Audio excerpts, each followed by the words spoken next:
All right, Next Level podcast listeners and viewers, welcome back to this week's episode, an expert interview with the man, Dean Jackson. Dean, how are you doing? Wow. Yeah, how's it going today, man? How are you? It's so great. It's wonderful here in Florida. Awesome. Well, I'm so glad you could join us today. I've been wanting to do this with you for quite a while, and you were on my, I don't think I told you this, you were on my original hit list when I finally decided, hey, I'm going to get this podcast going. Yeah, right.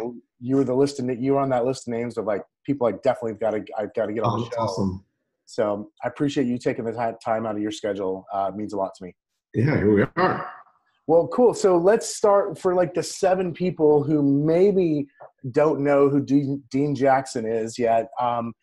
Give us a little background, like, who's Dean Jackson and where did you get started in the business world? I'd love this is great because, 2019, last Thanksgiving, November of 2018, marked the 30-year anniversary of me getting my real estate license. So 1988, I started out, at 8 years old.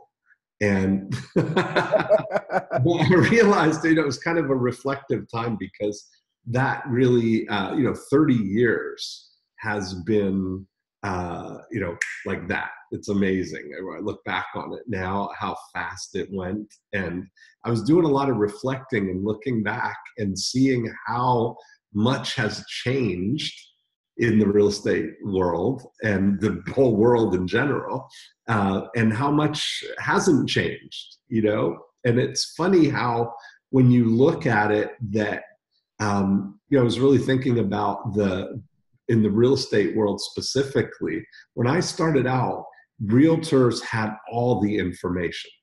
I mean, there was no other way if you look at it, the experience from a buyer and seller perspective, from their point of view on it.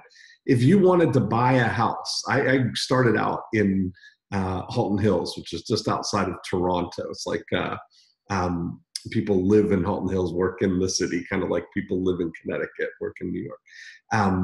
That if people wanted to find out about Halton Hills, the only way to get information about it was to drive out there, to take a look around and stop into a real estate office or pick up one of the new local newspapers or the local real estate magazines and see what was available, or pop into open houses. You had no other way to get information. And I think about it now, if you fast forward that 30 years later, everybody has every piece of information about every house, including the history of it, what it's probably worth, what the Zestimate is, what and often we have buyers who are more knowledgeable about a neighborhood than you are as the realtor, because they're specifically focused on that and they're scouring it for information, right?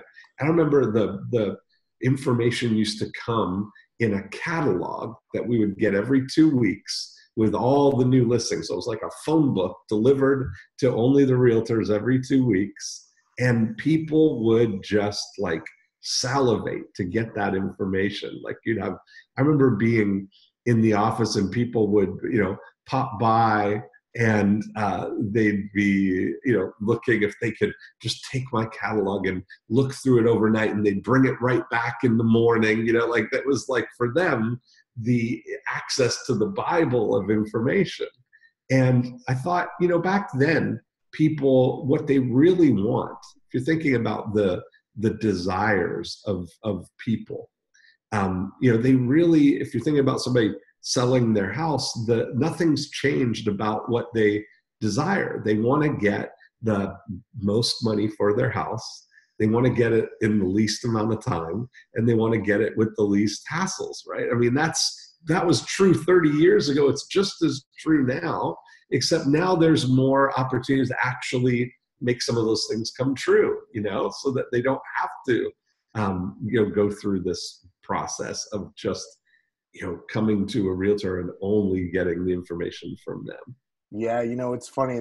You mentioned something like oftentimes the consumer does have more information about their neighborhood that they want to live in, or the house that they want to go to, because it is so vastly available. The other thing you just mentioned, which is most amount of money, least amount of time, least amount of hassle. I've only had a real estate license for 12 years now, Yeah. almost exactly to the day.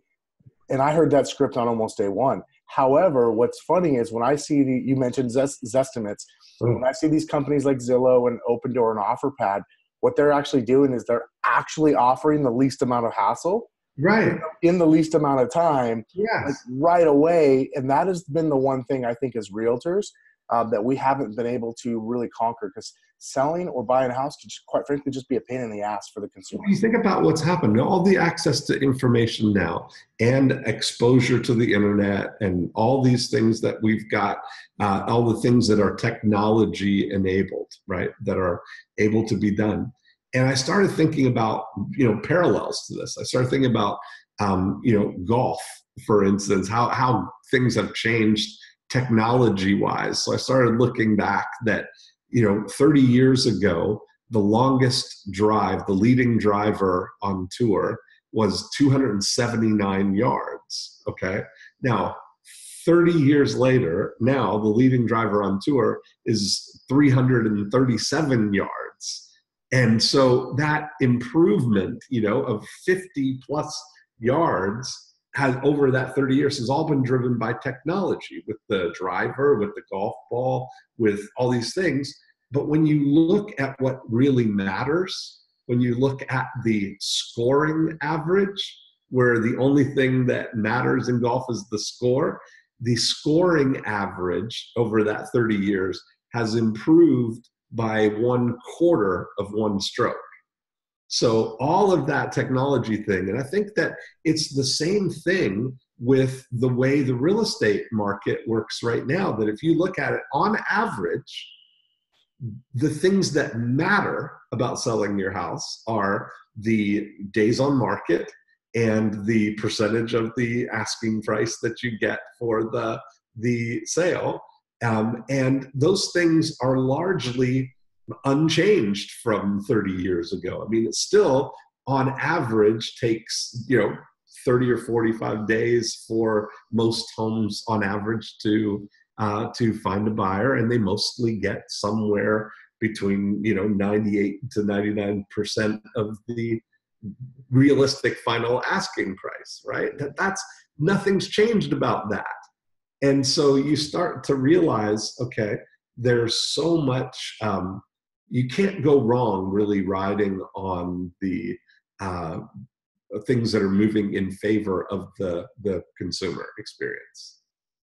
I agree. I mean, and that's the one thing I think as realtors, that I've been on my soapbox on recently, because a lot of people are worried about like what's going to happen to us as realtors, and are we going to go away? And we're not. I don't think that we ever will. I think some of us will. But the one thing that I believe we should be focused on more is that experience that the consumer actually has when. Yeah, and I think when people are worried about real estate, listen, if you broaden your scope, you broaden your view of it, and most of the time when real estate agents or the real estate community are talking about the future of real estate, what they're really, really worried about is the future of the big commissions that they're getting for selling homes, not the future of people buying and selling homes. That's going to be a lock, right? Yes. Amen, man. That is my thing. People are going to move. You can't go wrong betting on the shelter business, that people are going to need shelter and they're going to move and exchange things. They may even shift to renting, but that still opens up opportunities. Somebody's got to own these homes and provide this shelter for people. So if you're looking at the big picture of how can you get involved in that, the macro level of the shelter business, you're not going to go wrong, Yeah. And what I'm excited, I've really been observing what Warren Buffett's doing. And you look at, that over the last 5 years, that's been one of the fastest growing stories of how many offices Berkshire Hathaway is opening. But what has kind of gone unnoticed is the absence of the word real estate or realty in even the name. It's Berkshire Hathaway Home Services. And I think if you expand from shelter to home services, that's the big jackpot. I think there's never been a better opportunity to be in the real estate business. I agree. I look at, there's a lot of different companies I look at too. And you know, Zillow has obviously done that same thing. Now they haven't put the word home services on the end, but buying the mortgage company, I would imagine titles come in and all of the different things that come when you've got to buy and fix up hundreds and thousands of homes a month. Then there's all these other services that you get to start building in, right? And I you know, I totally agree. Keller Williams has done the same thing from their standpoint. Is, you know, how can they service the whole customer, not just that transaction. That's actually been the backbone of a lot of their technology, and that they're trying to develop. And so, you know, I agree. I look at that stuff, and the real estate industry is not going anywhere. And I agree that when an agent says that, what they're really talking about is the size of my commission check. That's exactly. To me, that's just the wrong focus. I get it. We all have to make money, but that's the wrong focus. All right. So, okay. So 30 plus years now in real estate, but you also you've had your hands in a few other things. You and I met through Joe Polish, who runs Genius Network. And so I know the two of you guys have done just a ton of stuff together through the years around the marketing world. And I would love to, what I really want to do is get into the story today, Dean, is how you've taken your real estate experience and your marketing experience to bring them together. Because you've got some really cool things that we've talked about over the last year that you do and that you teach to others, as well as just some other, I think there's some other principles of business that I see that you either teach on or I'm as somebody on your list, I get to see you do in real time, that I'd love to kind of get into, because it's pretty cool. My experience in real estate has been the people that sell information don't always, they've never practiced it or never understood it to the level that you have. And or they're like me, where they're so much of a practitioner, it's hard to get outside sometimes. Right? And go, well, what's really happening in the marketing world, if you will? And that's one of the things I really appreciate about you, and was hoping to kind of draw on today. Well, that's over that 30 years, my two passions have been marketing and real estate. And so I've always used the real estate as my laboratory for all of the marketing, and it's been an amazing thing. I've been constantly trying to figure out all of the the best marketing things to apply to a real estate business. And so I've been trying to crack all of these codes, and I've really gotten a lot of, over the years, locked in solutions for all the things that we want to do as realtors, of getting listings and multiplying your listings and getting referrals and converting leads and finding buyers. I've been working on those puzzles for 30 years. And so it's really been a great journey. Of course, I'm taking things that I'm learning and applying to other businesses outside of real estate, and then converting them to things that work for those outcomes that we're looking for as realtors. Absolutely. And like one of those things, if we could go into it, is we talked about, I remember specifically you and I were sitting at the Henry, and we were talking about referrals happening. Like they happened because of a conversation, right? Yeah. Well, let's just look at it. That's more certainly, if you're going to try and grow your business, the most competition proof, easiest, lowest hanging fruit for you is to get more referrals, right? From the people who already know you, like you, and trust you. Yep. And so we take it and look at the relationship that you have with all the people that could potentially refer you, right? We talk about your top 150 is what we look at. And that number comes from Robin Dunbar, who's a evolutionary psychologist in England, Oxford.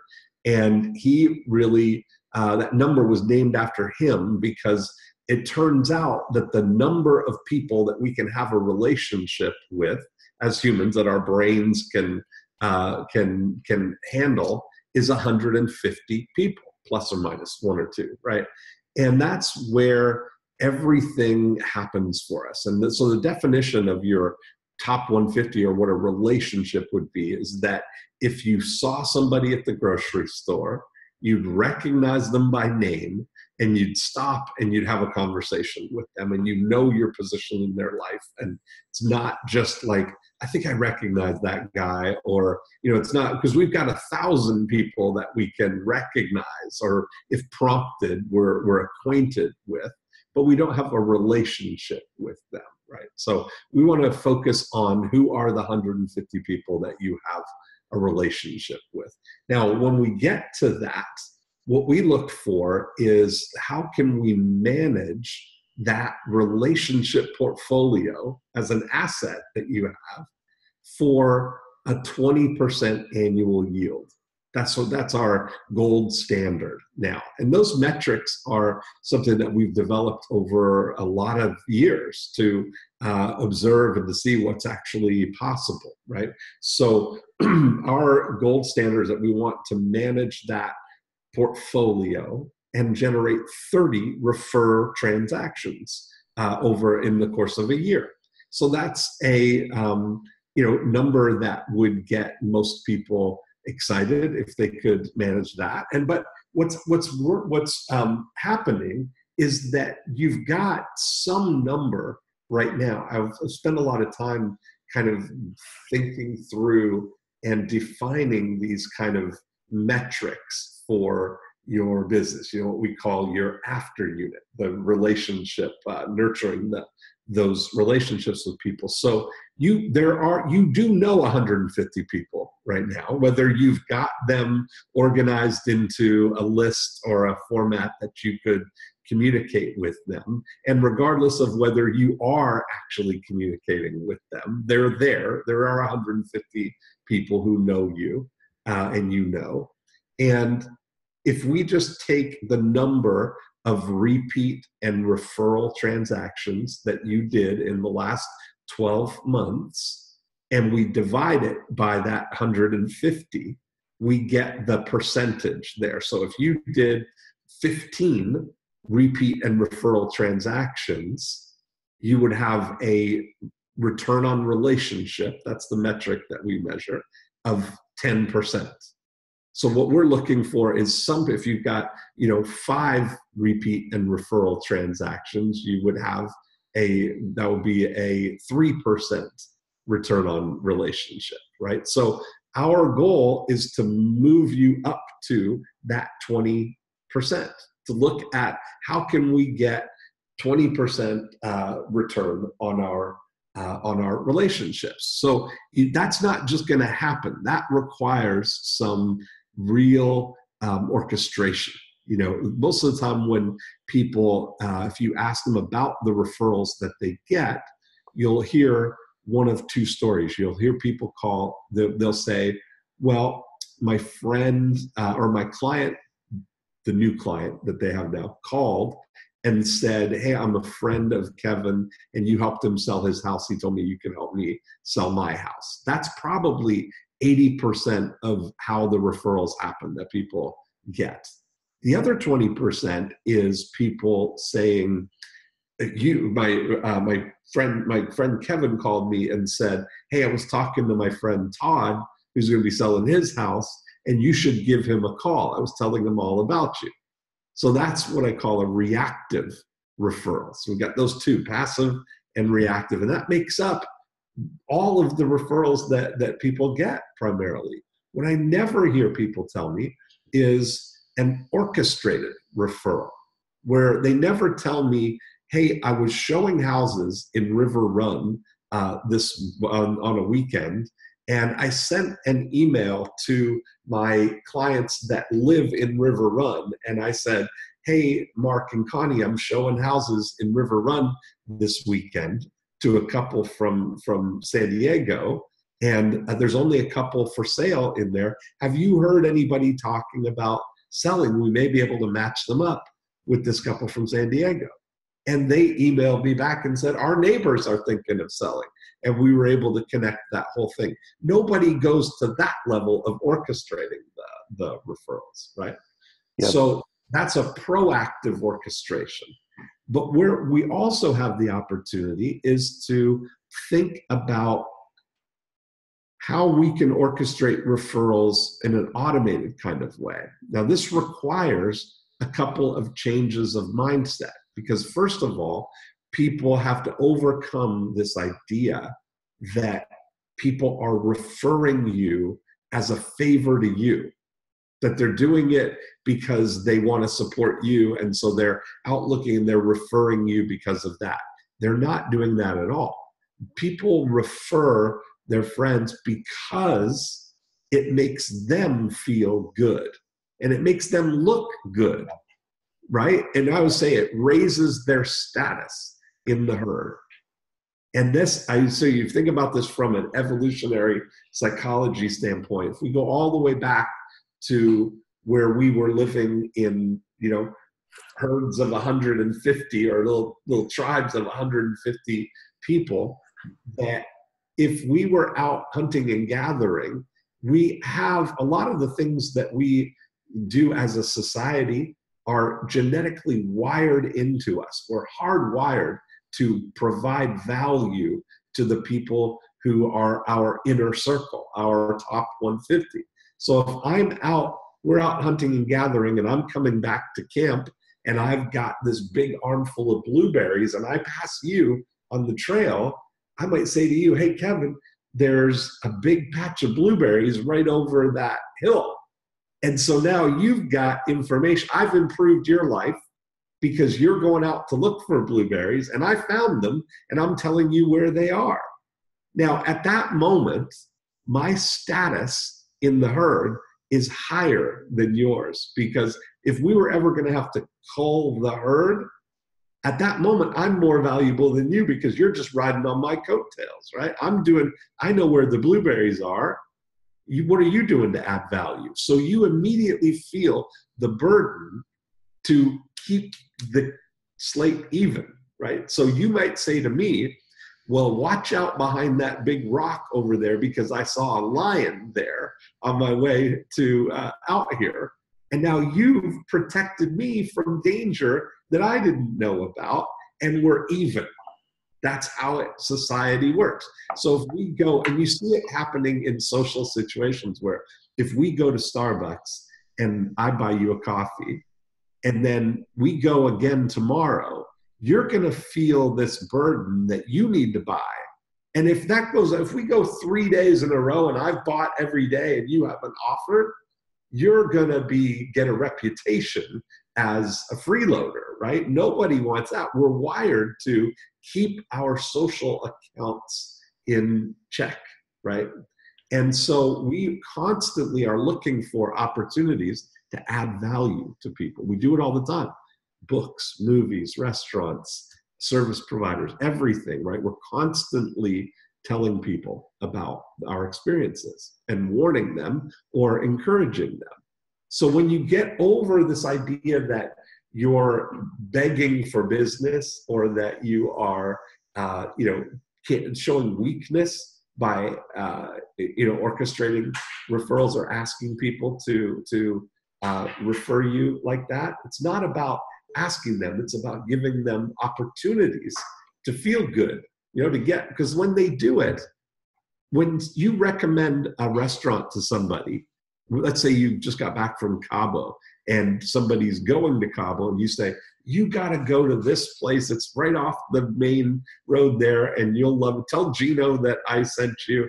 And they go there. As soon as you see them again, what you're looking for is that acknowledgement. You're looking for them to say, oh man, we went to that restaurant. It was so great. You puff up and you get the squirts of dopamine and you feel great because you created that good thing in their life, right? And if they don't tell you about it, what you're going to do is you're going to maybe prompt it. Hey, how was your Cabo? Did you go to Gino's? Oh, yes, it was so good. And then you still get the squirts, right? You still get to feel good like that. So when you realize that it's for them, Now the game becomes, how can you just prompt this? How can you make this happen for them, you know? That's awesome. Yeah, a friend of mine taught that to me. Is like, it's like essentially you invoke the law of reciprocity, right? Because That's exactly. you It's so feel much, the need. it's happening just like that. So once you get over that, now now you have to understand the mechanics of how referrals actually happen, so that we can orchestrate situations uh, that will increase the odds that they will refer you. And so that's where we start to realize that all referrals happen as a result of conversation, right? So we're deconstructing how the actual referral happens. And in those conversations, three things have to take place. They have to, one, notice that the conversation is about real estate. They have to think about you, and then they have to introduce you to the person that they were having that conversation with. All three of those things have to take place. So for every time that somebody calls you up and says, my friend Kevin said you could help me sell my house, and for every time your friend calls you up and says that my friend Jason is going to be selling his house, you should give him a call, that was as a result of a conversation, and all three things happened. But for every one of those that happens, there's probably 5 more that didn't go all the way through. There's probably 5 times as many opportunities where they were in a conversation that was about real estate and they didn't even notice it, make a note at all that it was about real estate. Or they maybe noticed that it was about real estate, but they didn't think of you. Or they thought of you, but they didn't say anything. And all these things, right? We need to have all of those things fire in order for the referrals to take place. And that could be for a number of reasons, that maybe you've lost contact with those people that are your clients, right? Now, people aren't in touch with everybody every month. So if you're not in touch with them, if you're not on their mind, you're not going to come to mind. True. Right. Yeah, that's a very great point. So I'm assuming though that there's things I can do to like push those odds in my favor, so that way all three things can fire, right? And That's hopefully it. more than 1 out of 6 times I get the referral. Well, that's exactly it. So what we need to do is program that situation so that they know what to do when they hear those conversations. And if we can get people to notice conversations about real estate by presenting them in front of them, that they'll notice when they hear something that you kind of suggested they might notice, right? So we look at it, and I had something that was both amazing and startling at the same time happen about a year ago. I have, in our Go-Go Agent forum, I had somebody ask, does anybody know where we can get carpet replaced today? I've got a closing tomorrow and the painters just spilled paint all over the carpet and it's ruined. So what I noticed immediately, without any prompting, my brain started singing the Empire Flooring jingle. It started going 800-588-2300 Empire. And I was startled by that because I had never consciously given that any thought. That message had been smuggled into my brain without my permission, and it was living there rent-free for 20 years, waiting to be triggered by somebody saying, same day carpeting, 800-588. And I thought, that's exactly why the things that we do, like we use a tool called the World's Most Interesting Postcard to do that sort of programming for people, right? Where we look at what are the high probability conversations that our friends are going to probably be in, right? If you start thinking about, the way I say it is, if we could plant a chip in the ear of the 150 people in your top 150 and listen in on all of their conversations. And when you hear certain trigger words, you get alerted that there's a conversation in sector 5 here. How would you program it, right? What would you be listening for? What would be the conversations that they might likely be in? So now you start to think, well, is it likely that over the course of the next 12 months that somebody might hear a conversation of somebody talking about buying their first house, or their kids buying their first house, or their friends buying their first house, or something around buying a first house, or somebody talking about moving up, or buying a vacation home, or an investment property, or somebody downsizing, or somebody moving out of town, or somebody moving into town, or there's so many flavors of that, right? That if you just kind of take those, the highest probability ones, and present those to people in a way that instructs them on what to do when they hear the conversation. So this is what the world's most interesting postcard looks like. So it's just a monthly postcard. It's like a newsletter from Concentrate kind of thing, right? Where on the front is all just interesting facts and trivia type of things, interesting conversation pieces, right? So there's a subtlety in that too, that they're paying attention because everybody wants to be interesting in conversation, right? And this gives you talking points to talk about. So here's the most recent one. So we're moving into summer now. So on the back, we have a little Post-it note graphic that we put a note that is a place to highlight the conversation that we want them to kind of pay attention to this month. So we say, summer is the perfect time to build a little sweat equity. Now, just a quick note in case you hear someone talking about buying a house to fix up this summer.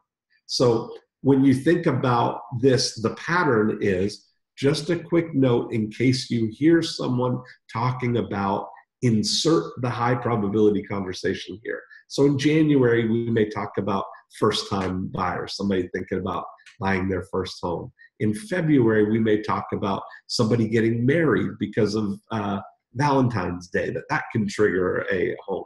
In March, we may talk about the spring market, that people are going to be coming out of the woodworks to put their house on the market. So we say, just a quick note in case you hear someone talking about putting their house on the market.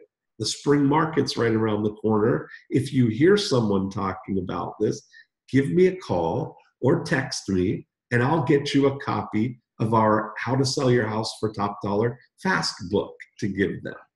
So we're always giving people the conversation that they may hear, the reason, sort of reinforcement of why it might be happening right now, and what to do if you do hear it. So now, if I establish this as a pattern that every month I've got a new card, another card, another card, that's a different conversation, that whenever after 3 times of getting this, you recognize that this is a pattern, that, oh, I get this every month and it's a different thing. And what happens is that your referrals go up because the number of times that people notice conversations, even if it's not this conversation, they notice because it's an adjacent conversation. And they think of you because you just said that. Or they're in conversation and they use one of these interesting facts that they got at a dinner party or at a cocktail party or with their friends, and everybody's like looking at them amazed that this is the most interesting conversationalist. Kevin's the best dinner guest we've ever had. And you know that this is your little secret weapon. So you're looking forward to getting this every month because it's going to make you a more interesting conversationalist. And deep down, these things are all happening like layers below your conscious awareness of them, That's yeah, man. I was just gonna say that is so powerful. There's the subtle reminder with the Post-it note, but just the fact of knowing when someone reads that and then they share that with someone else, you're getting credit in their mind, whether they actually tell the person, hey, I learned this from Dean, or Yeah. Dean shared this with me. They know, like, shit, I learned this from Dean. And I now internally, like I have this need, this desire to thank him somehow, return the favor, as you said, let's get even, because right now he's more valuable than I am. Right. And it's all happening below the surface, not on a conscious level. Yeah. It's all happening, but it happens, and that's where, so we've seen, when we first did this, one of the things, the agent that the first one 10 years ago, we're at, what is this one? This issue number 101. So 101 months we've been doing this now. And that their whole repeat and referral, they've been in the business for 20 years, and their repeat and referral transactions were 13 the year before we started doing the postcard. They started mailing the postcard, and the next year it was 33 transactions by repeat and referral, because their system, all they did was one time a year, they would send out in December a magnet calendar that goes on the fridge, right? That was it. That was their entire communication for the year with all of their clients. And so we just started doing this, and it was amazing what happens. But, this is like so inexpensive a thing to do that lays the foundation. Like, you can set this on autopilot so that at the very least, this is going out for your top 150. So you're in the, let's call it $1,200 for the year of mailing these the postcards to those people. And you think about, even if it got you one extra referral or one piece of repeat business, it's a multiplier of that. But it sets the stage that now you can layer on top of this all these orchestrated referrals. We have a strategy we call Market Maker Monday, where we encourage people to every Monday just look at your week and think about all the people that you're actually working with this week, who you're showing the homes this week, or you're going to see about selling their house this week. And then we take your top 150 and create a Google map layer that drops a pin on the Google map of where your top 150 live, right? So if you're showing houses in River Run, you can look at the map layer and see that I've got, 2 clients or 2 people in my top 150 live in River Run, and you can send a quick email to them and say, hey, Kevin, I'm showing houses in River Run this weekend. And you start to think about all that sort of orchestration is it's a gold mine, Yeah. There's so much richness just in getting referrals, just in that one thing. So, gosh, Dean, I feel like I could ask you questions for about 3 more hours, but I promised you before we started that my time limit was about 13 minutes or so from now. Yeah. And I want to honor that. But so before I go into a couple other more rapid fire questions, so someone's listening to this is going, holy crap, that sounds amazing. Yeah. How do they get the world's most interesting postcard? How does somebody reach out to you and find out about not just that, but the other stuff that you do? Yeah. So we can get a sample or a copy of this at gettingreferrals.com. Okay. So gettingreferrals.com, I've got a whole report on the psychology of the things that I shared with you there, to go deeper into explaining how and why it all works that way. And that's really that's the place to start. And then I have a community of people that we're building at gogoagent.com, where we have all of the tools to do this, which is where this comes in we produce one of these every month for people, so you get a subscription to this with inside of GoGo Agent. But we've got all the other tools in terms of all the things that we didn't get to talk about, like getting listings and multiplying your listings and finding buyers, and so it's all of those things. Yeah, I guess as a tease, because I have a couple more self-indulgent questions I want to ask. Yeah. But tell me what's the thing that you judge on listings? I just want people to know what it is so they can come find you, whether that's on your one of your real estate podcast or at the GoGo Agent community. But what do you call that thing for listings? You mean for multiplying your listing? Yeah. So this is something that we call your listing multiplier index. That's right. The index. Yes. Yeah. And that's something where basically the quick version of that is that we take your last 10 listings and we look at how many transactions those 10 listings generated. Because for each listing, you get 5 opportunities to get multiple transactions. Number 1 is that you get the listing sold.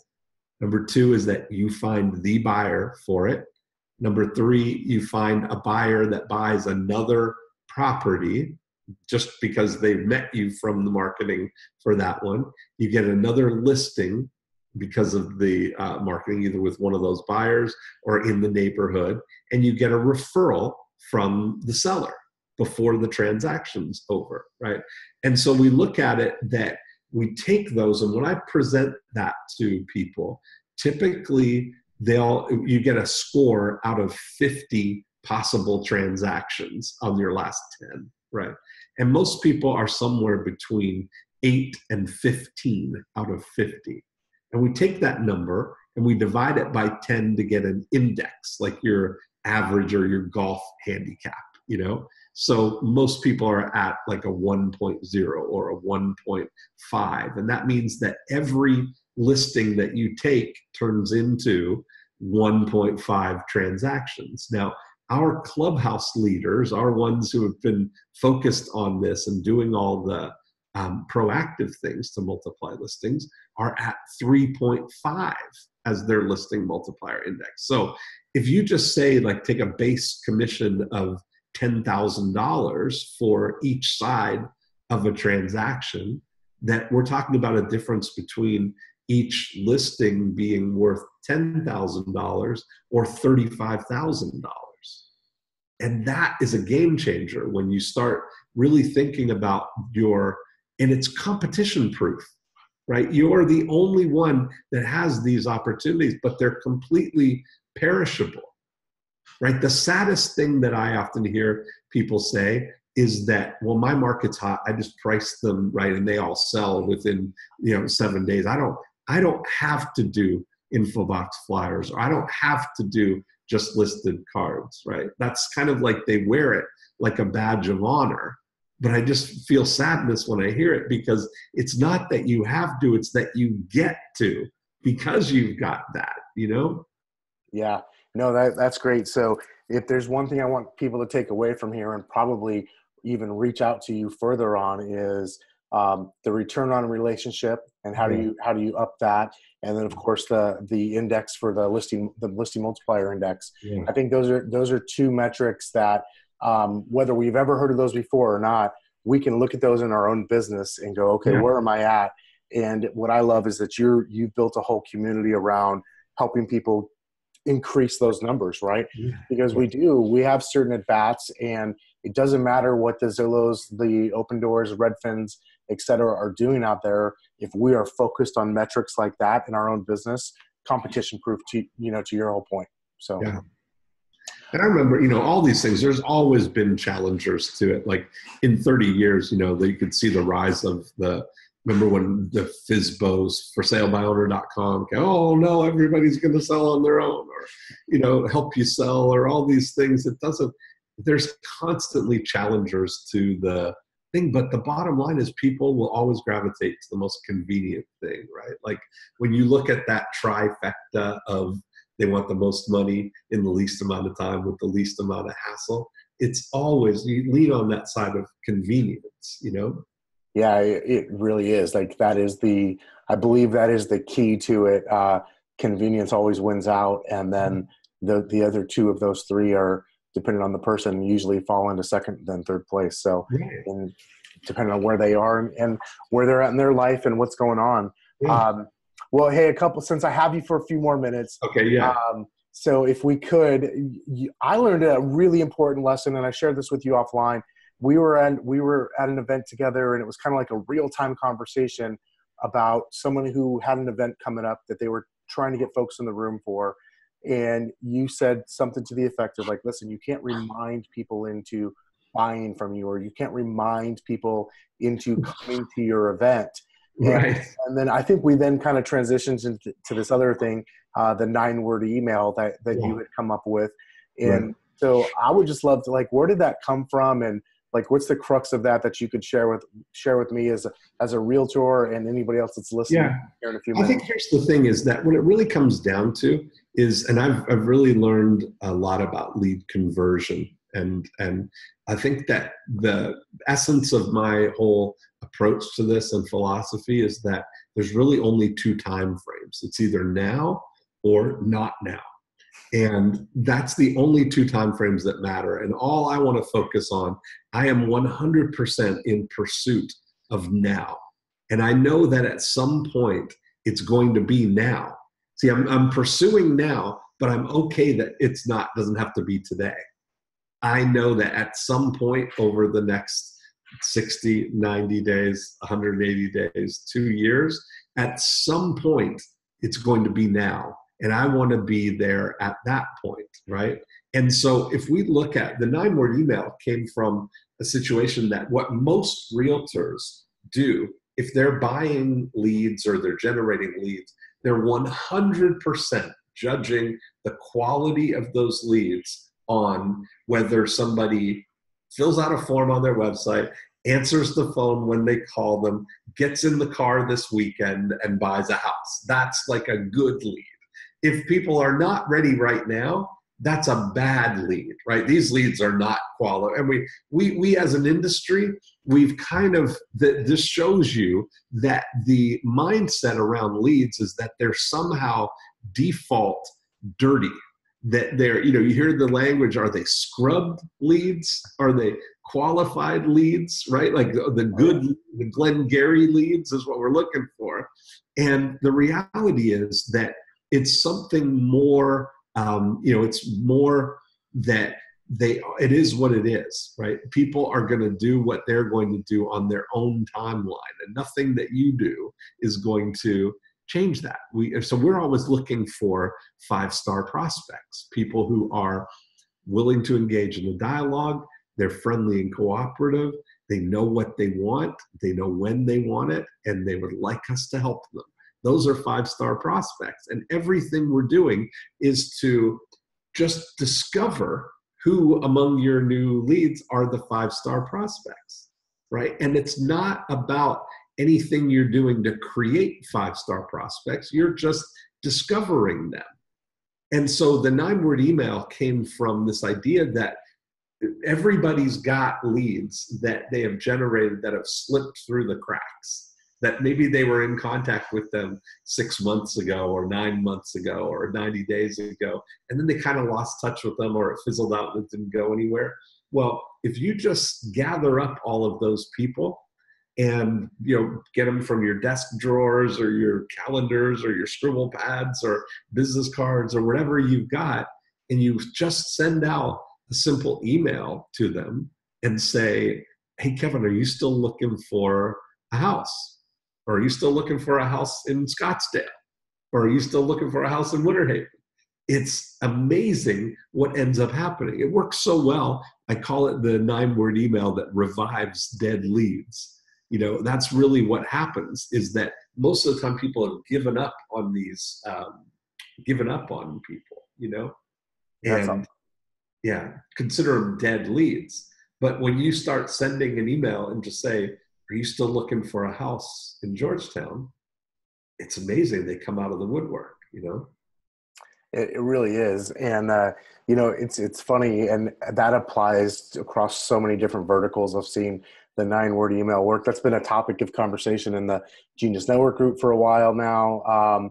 And I've seen it, I've seen it work in real estate. I've seen it work in a bunch of other industries as well. And it's again, it just goes back to, my opinion is really great marketing. And I didn't say this, but when you first started, it comes down to the psychology of people, right? And the way we respond and interact with the world. Yeah. And when we tap into that with our marketing, that's when we get to see like measurable results and can actually move the needle.